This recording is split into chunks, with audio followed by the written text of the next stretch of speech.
the hatch now open. Astronauts face many dangers hurling themselves into outer space, but a new study highlights a different kind of threat: anemia.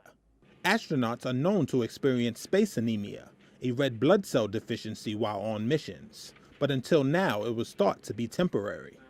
Doctors attributed it to the destruction of red blood cells, or hemolysis, resulting from fluid shifts as astronauts' bodies accommodated to weightlessness, and again as they reaccommodated to gravity. But Dr. G. Trudell of the University of Ottawa, who led a study of 14 astronauts funded by the Canadian Space Agency, says this anemia is much more impactful.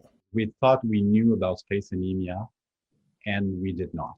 We had assumed that this was a very quick phenomenon of adaptation and nothing was going on. And now we're discovering that's not the case, that space has a primary specific effect on red blood cell regulation. Normally, the body destroys and replaces nearly 2 million red blood cells per second.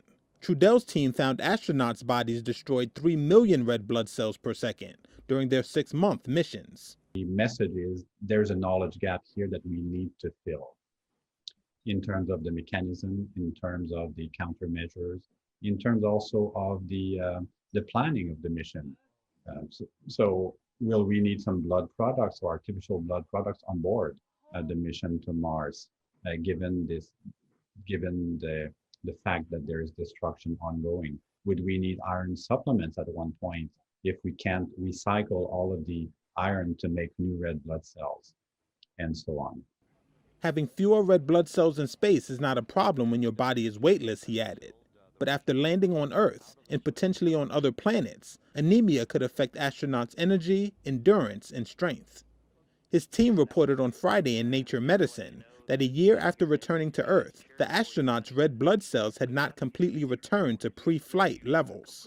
Researchers said even space tourists lining up for short trips might have to stay home if they are at risk for anemia or red blood cell deficiency. Trudell's team is studying ways to fix the problem.